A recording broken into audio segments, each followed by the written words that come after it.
I'm the Child Nutrition Director for Marble Falls Independent School District. I'm 36 years old. I have 3 dogs, a cat, and a wife. I served in the military for 8 years, got out, went to school for nutrition and for business. Worked at MFISD for about 5 to 6 years doing the same thing that I'm doing here. And then we moved here due to my wife working for HHSC in Austin. That's Human and Health Services.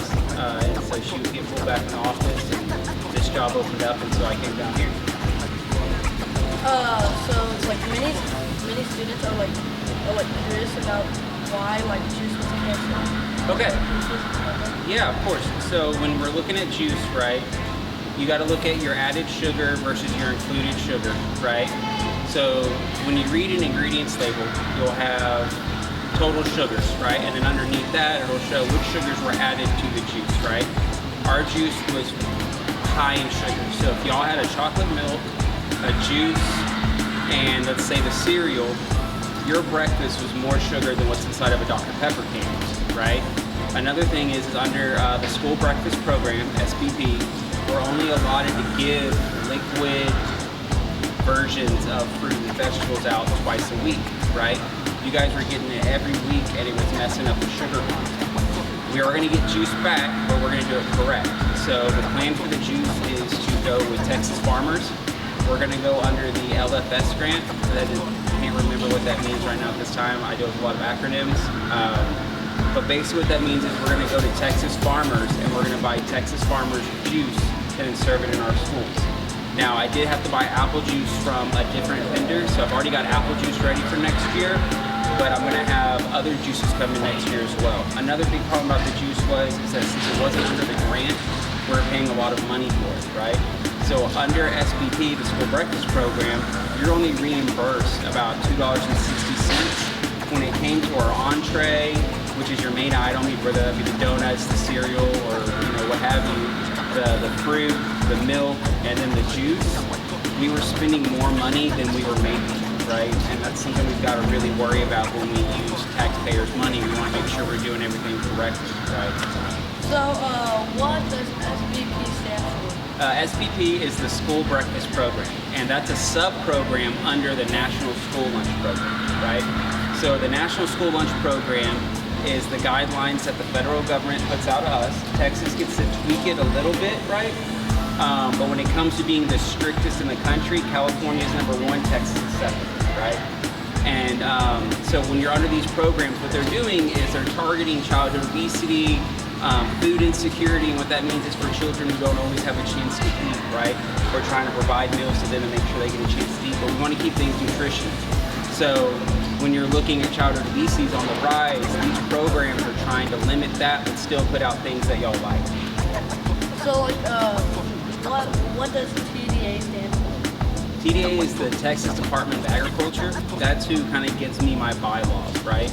So the Ag Commissioner puts out his information. That's Sid Miller. I don't know if y'all know him, but he's a great guy. He does a lot of really good things for farmers and for students alike. He's always pushing really good programs that help give money. Like if we wanted to start a garden here, right? That is something Sid Miller has started, so we could start a garden where we grow our vegetables, and maybe we could try cooking them in here, or having chef classes after school on how to turn strawberries into roses, or make the swan out of an apple, right? He pushes stuff like that to try to get kids more involved in eating healthier. So every year I have to go to a conference and TDA tells me what the new laws are. Some of them in 26-27, all red 40, yellow dye, and all that's going to be banned, right? So if you look at your chips now, that's going to be the spicy Cheetos. That's going to be everything that has an unnatural color. That's going to be gone 26-27, right? So you have one more year of it, and then we're going to phase it out. When it comes to chocolate milk, it's 4 ounces but has 19 grams of sugar in it. That means that 35% of its weight is over in sugar. So when it comes to the elementary students, the K through 5th grade, I'm sorry, they're going to lose chocolate milk, probably in the year 26-27. So will it be possible to get juice back in the future? Yes, so I'm working on getting juice back. I don't know if I'll be able to get it back for the rest of the school year just due to how expensive it is. But I've already applied for the grant, and I'm already working with vendors to ensure that we have juice next year.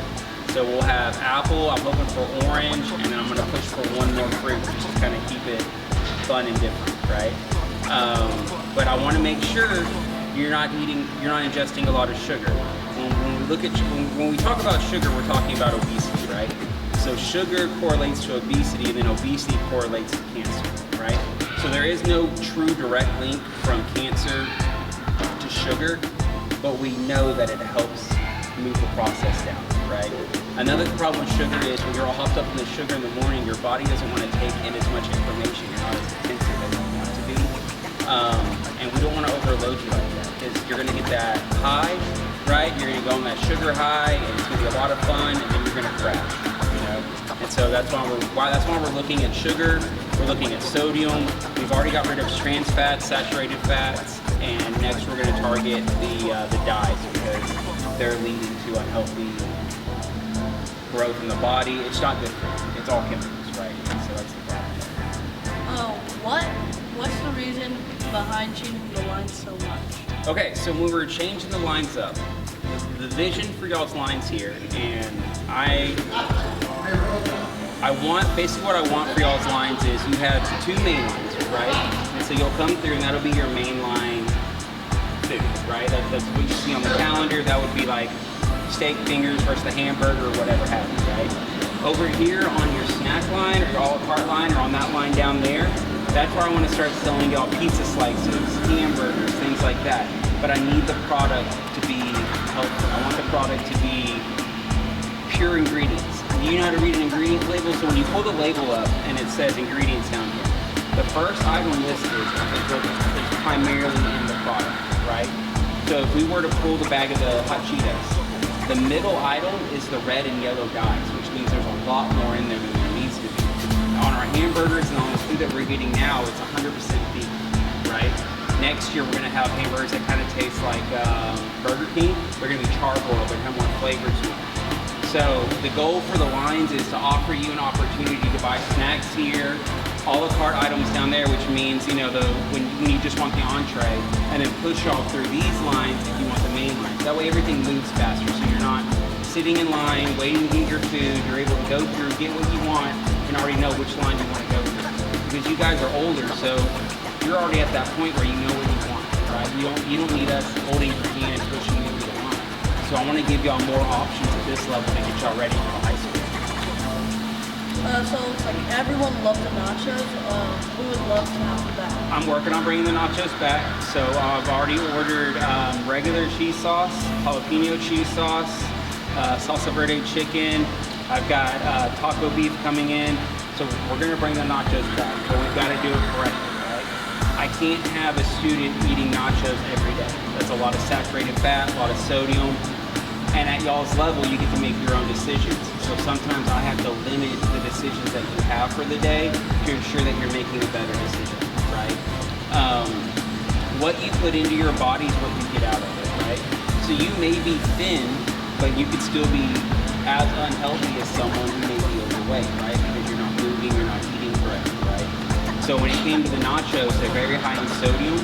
So if we're gonna do the nachos, I wanna target the saturated fats, I wanna target the sodium, I wanna target the carbs, right? Because carbs break down sugar in your body. That's another thing, carbohydrates, you gotta worry about those. And so I'm working on the menus to be more high in protein and taste better so that they're healthier for you, right? So we will have nachos back next year. I hope to have a pizza line up here where you can buy pizza by the slice, right? Looking at better hamburgers. Some students have talked about wanting Frito pie back, so it's another thing that I'm working on now. Breakfast next year. I know there was a lot of changes to breakfast too. When it came to the eggs, the previous director before me ordered about 20,000 pounds of eggs, and we only have a couple months to make sure that we keep those eggs because they're paid for, right? So that's why you're seeing a lot of egg products. Next year, our breakfast is going to be a high protein, low carb diet, right? Especially for our athletes, it's going to be great for them, or anyone really, because the proteins will get you jump started, get you ready, right? So next year, I hope to have breakfast burritos, kind of like, you ever had like a scramble bowl where it's got the eggs, the bacon, the hash browns in there? We'll go to that. I got biscuits and gravy coming up. I've got pancakes with sausage. Then I also know that you guys didn't like the mini corn dogs. You wanted big corn dogs. And so I went ahead and found a big corn dog provider where it's 100% one animal, right? Because you know, when we make sausage and hot dogs, it's a variety of animals, right? So I want to be able to, when y'all ask, to show y'all exactly what you're eating. I don't want it to be a mystery. I want y'all to know that this is 100% one product and it's not going to be sick. That's my goal. So that's why I'm trying to fix breakfast, I'm trying to fix lunch, but at the same time use up where all the money's already been allocated. Normally, as a child nutrition director, you don't come in the middle of the year like this. This is a different situation for myself. Normally come in the beginning of the year, that way you can forecast the plan. Last night, me and the managers stayed pretty late forecasting the plans for next year to kind of get y'all better items. And so we went through a bunch of different companies, looked at their product, reached out to them. And I'm excited for next year for y'all because you're going to have a lot more items and they're going to be better off for y'all. So I do know that the changes weren't that great. Y'all were unhappy. And I didn't mean to make y'all unhappy. It's just that the budget wasn't really there for the things that we wanted. And we needed to apply for it under the grant because this way it's Texas helping Texas, right? We're keeping the money in Texas, we're helping Texas. We have a lot of Texas farmers out there who could use the help getting rid of their fruit, right? So this opens that door for us to partner with them to help them push their juice, their fresh fruit, things like that.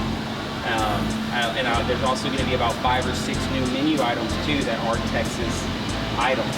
I'm looking at getting y'all like chopped beef sandwiches and things like that Texas provides that we can offer to our Texas students. I'm sure in this area seems like there might be some farmland around here, or kids are raising animals and things like that, or families are. And so it's better to partner with that and kind of build like a cohesive unit, you know what I mean? Because I don't like ordering from California or Wyoming because I don't know if it's going to come in on time, right? But if it's here in Texas, I know they're going to pick up ours first before Texas students. No problem. Zachary. No problem. Was that too much information? No, sir. Okay. Yeah. Okay, so the goal for this line is to move it straight to a snack bar situation, kind of like a convenience store. You'll be able to get your ice cream, your drinks, your chips, your candies. Well, we won't have candy, but we'll have cookies, right? My goal is to have y'all push through these for as fast as possible so that y'all can get over here and get essentially the junk food that y'all want to eat. Because this is the stuff that I can't really give y'all, right? Which is why it's on the side, paid extra, because it has the sugar, it has the things in it that we're not really looking for. Also, when it comes to snack items, if y'all see something you like, y'all can jump switch with my manager, it helps me out when I do the purchasing. This is all storage here. This is your main line. Alright, so when you pull up your calendar menu and you see what's for lunch today, that's what I want in here, right? And then when you come straight across through here to your snack bar line, that's where I want to do your pizza, your chicken wings, your burgers, the fun stuff that y'all like, the nachos, things like that, right? I want to get that stuff back to y'all, but I need y'all to also eat vegetables. I need y'all to eat fruits. It's required under the reimbursement rate. So the reason why we push that for fruits and vegetables, right, is if we don't give you a fruit and vegetable, then the government doesn't pay us for the meal, right? And since we are CEP and every student's eating for free, if we don't get y'all to take the fruit and vegetable and the milk or whatever the combination is for you that day, then we have to pay out of the school's budget for that. And it's more expensive that way. But if we allow the government to pay us for the meal, then we get to save our money and do better stuff for y'all. So that's why the cafeteria workers and the managers are always saying, get your items, get your items. It's because it allows us to get money from the government to better serve y'all. So when we come to your snack bar line, my goal is to probably keep some of the drinks over there and the milks, but this will just be where we'll start serving pizza, burgers, nachos, chicken wings. I've got fried chicken coming up as well, so that's kind of where you'll see this stuff right here, okay? And I'm hoping it'll move smoother for y'all. That way, if you're a snack bar kid, you only want the snack bar stuff, you can go straight to the snack bar, but if you want your shorter items, which is what a hamburger, chicken wings and stuff like that are, then you'll go through here. You said that they were 100% beef. Yes, yes. So I'm looking. So have you noticed the new chicken nuggets? How they almost kind of look like Chick-fil-A nuggets, right? They're not in a weird shape. They're like chunks of chicken, right? That's because I swapped this off of chicken nuggets that used to be a mix, right? And if you've ever cooked chicken before, it doesn't just stick together after you cook it. So you have to add something to it to bind it, right? So that chicken nugget is ground up chicken of all the parts. Then it's a binder's added to it. That could be anything. That could be eggs or whatever they've got at the time. And then they send it, they smash it down, cut it out, and then bread it and serve it to you. That is, the chicken nugget we're getting now, it's a chicken breast sliced up, cut up, and then breaded. It's 100% white meat. It's high in protein, low in fat, low in sodium compared to the other nuggets. It's a really good nugget, health-wise, right? Plus it looks good too. It looks like chicken. It looks like chicken you would order at a restaurant, right? So when I'm trying to get y'all better products, I'm looking for things that y'all are used to seeing. I'm looking for products you're used to getting. I don't want to give you a healthy option that looks nasty. You know what I mean? I want to give you an option that you want to eat, you want to try. And so that's why when I come down, I'm always asking, what do you think about this? What do you think about that? I've only been out here 2 or 3 times because I'm pretty busy right now. But I'm hoping that in the next couple months, I'll be able to come down at least 4 times a month. So that'd be a lot of fun. So if you want to take a quick look here and then we'll have to get out of here. So this wall over here is our cooler and freezer. This is your storage here, and then this is where all the cooking happens back here, and then you've got your dish pit where you do the dishes back there in the back. As you can see, we've got almost a 12 burn range, 2 double stack ovens, a lot of commercial equipment in here. And y'all got a really good staff too. So, that work? Perfect. All right, I'll walk y'all back.